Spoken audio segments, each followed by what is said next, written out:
Now that you've figured out what exactly you're going to invest in, which is an S&P 500 ETF, it's time to actually make the purchase. Again, I'm using Wealthsimple as an example, but regardless of the platform, the steps are going to be very similar. When you click the trade or buy button, you first have to search up the ETF that we selected in the previous chapter. Once you do that, click buy. Then, somewhere on the screen, you'll see something that says order type. In Wealthsimple, it doesn't specifically say that, but as you can see in the top right corner, right here, it says market, which is the order type that has been selected for you on default. If you click the drop down button, you will see other order types. You see market, limit, stop limit, and recurring. Market buy is pretty much how you think buying a stock works. As I mentioned in the start of this guide, the stock market is like an auction. There are people trying to sell the stock, and there are people trying to buy the stock. If there are more sellers than buyers, then there'll be more supply than demand, and the price will start dropping. If there are more buyers than sellers, then there will be more demand than supply, and the price will start increasing. In the stock market, this happens at a really fast pace, so the price of the stock is always fluctuating. When you place a market order for a stock, you're essentially placing an order to buy the stock as soon as possible at whatever price the stock is available at. You can also see that you can even buy fractional stocks, meaning that you don't have to buy 1 or 2 or like whole numbers of stocks. You can buy 0.1 stock, 2.99 stock. You get the point. Good online stock brokerage apps should allow you to do this. Limit buy is slightly more complex than a market buy. In addition to indicating how many stocks you want to buy, you also indicate what is the maximum amount of money you're willing to pay for the stock. So if I try to buy a stock and I want to buy 1 stock, I'm also going to indicate the maximum price or the limit price I want to buy the stock at. The stock will only be bought if the price of the stock is at the limit price you set or cheaper. People place orders like this so that they can buy the stock for a bit cheaper when it reaches a certain threshold. Stop limit is similar to limit, but I'm just going to skip it because it gets unnecessarily complex and we don't really need it. But the most important type of purchase for us is going to be a recurring buy. A recurring buy is a bit different to a market or limit buy.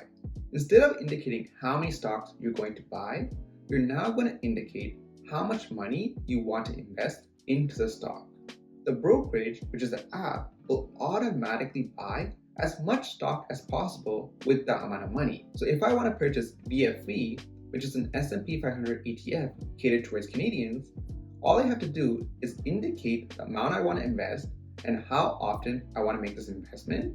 And the stock brokerage will automatically keep investing into this S&P 500 ETF for me. Like if you indicate that you want to invest $100 into the S&P 500 ETF every week, the ETF will be bought at some point during that week. You also probably have the option to use recurring buy with the number of shares or stocks, like buy 2 stocks every week. But as we established in chapter 10, we want to invest a specific amount of money each week. So that's why we will focus on indicating the amount of money we want to invest. If you're not using Wealthsimple and you don't see a recurring buy option on the online stockbroker you're using, I would recommend you going back to Market Buy and click on the button right here. This button is essentially changing your purchase from the number of stocks or shares to the amount of money. Once you enter the amount of money you want to invest on a weekly basis and click next to review, you should be prompted for an option to set up a recurring investment, and that will end up getting you the same result. If you recall, in chapter 10, we determined the amount of money automatically being transferred in each of our investing accounts on a weekly basis. I just want you to keep those numbers in mind because we're going to use those numbers in just a bit. The stock market works like a normal job. It's usually open from Monday to Friday, and the Nasdaq Stock Exchange, which is a big stock exchange in the US, where S&P 500 is kind of based, is only open from 9:30 a.m. to 4 p.m. Since the stock market is only open on weekdays, there will be 5 weekdays. So there'll be only 5 days when stocks can be purchased. Now let's bring back the amount of money that we transferred into our account on a weekly basis. Let's use $160 as an example. If we divide $160 by 5 weekdays, we get $32 per day. So I'm going to indicate $32 as my investing amount. I'll leave the start date as is, and I'll set the frequency to daily. I know there are some other buttons here. I'll come back to that in just 1 second. But essentially, all we're doing is we're taking the money that's automatically being transferred from our checking account to our investing account on a weekly basis and investing that money on a daily basis. Since the total amount is equal, every week, all the money that is coming in into your investing account is automatically being invested in an S&P 500 ETF.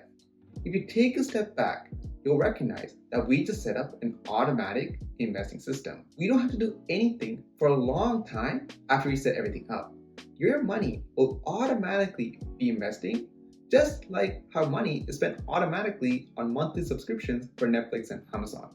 That's how easy investing can be. And connecting back to chapter 9, by setting up a recurring investment, we're dollar cost averaging because we're investing a fixed amount of money on a regular schedule. So back to the screen, you can leave the start date as is. Make sure your funding source is the investing account you're investing in because we want the money that is in our account to be invested. And if you're prompted for a backup payment method, just say skip. And last but not least, make sure the account you're investing in is the account you actually want to invest in. After you finish, you may be given a prompt saying that this stock is eligible for dividend reinvesting. Dividends is essentially like a small bonus companies give you on a quarterly basis, like every 3 months, for owning their stock. When someone talks about dividend investing, they're essentially talking about holding stocks that pay a lot of dividends. And the goal would be to live off the dividend money that they get every 3 months. Obviously, dividends are not that much money, but if you invest a lot, the dividends from each stock adds up, and this is what dividend investing is all about. But back to our process, dividend reinvesting is essentially the online stockbroker automatically taking any dividends we get and immediately buying more S&P 500 ETFs whenever you get the dividends in your account. This is great because that extra few dollars, or maybe even hundreds of dollars you're getting through dividends every 3 months is automatically being invested, so it can make even more money for you in the long term. We definitely want to do this, so if you're asked to turn on dividend reinvesting, definitely say yes. Now, follow the same steps to set up recurring investments for your chosen S&P 500 ETF for all the other investing accounts that you've opened. So in my case, I also want to invest $6,000 in my TFSA this year. Since there are 50 weeks left in the year, that means I want to invest $120 in my TFSA each week. $120 divided by 5 days a week means that I want to invest $24 into the S&P 500 ETF each day in this account. So I'll follow the same steps to set that up as well. I want you to do this for all the different investing accounts you want to invest in this year.